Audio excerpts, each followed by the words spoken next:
Action. Trade లెక్కల్లో ఖైదీ number 150 share collection 100 కోట్లు 0.89 కోట్లకు అమ్ముడుపోతే 100 కోట్ల షేర్ వసూలు చేసి బయ్యర్లకు 11 కోట్ల లాభాలను ఇచ్చిందన్నమాట.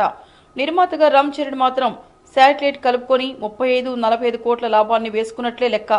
అయితే ప్రశ్నించడానికి వచ్చిన ఇన్కమ్ ట్యాక్స్ అధికారులకు మాత్రం రామ్ చరణ్ ఈ సినిమా 75 కోట్ల షేర్ వసూలు చేస్తుందని, నిర్మాతగా తనకి 15 కోట్లు లాభం వచ్చిందని చెప్పినట్లు ఓ ప్రముఖ ఇంగ్లీష్ దినపత్రిక ఓ వార్తను ప్రచురించింది.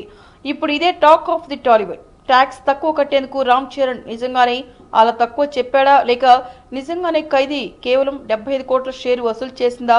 అసలు ఇదంతా కాదు. అసలు రామ్ చరణ్ ఇంటికి ఇన్కమ్ ట్యాక్స్ వారు రావడం, రామ్ చరణ్ వారికి ఇలాంటి లెక్కలు చెప్పడం, ఈ వార్తలో ఎంత నిజముంది?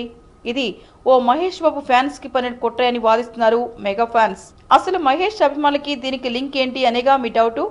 ఆ దినపత్రికలో ఆ వ్యాసాన్ని రాసిన రైటర్ మహేష్ కి వీరాభిమాని కావడం ఇక్కడ పాయింట్. మామూలుగా అలాంటి పెద్ద ఇంగ్లీష్ దినపత్రికలో వ్యాసాల పక్కనే రైటర్ పేరు కూడా ఉంటుంది. పైగా ఆయన ఫేమస్ జర్నలిస్ట్ కదా.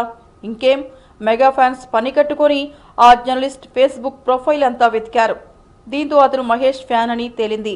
శ్రీమంతుడు రికార్డుని ఖైదీ నెంబర్ 150 దాటడం వల్లనే అది జీర్ణించుకోలేక మహేష్ అభిమానులు చిరంజీవి రామ్ చరణ్ మీద ఇలా కుట్ర పన్ని తప్పుడు వార్తలు రాస్తున్నారని ఆరోపిస్తున్నారు మెగా ఫ్యాన్స్.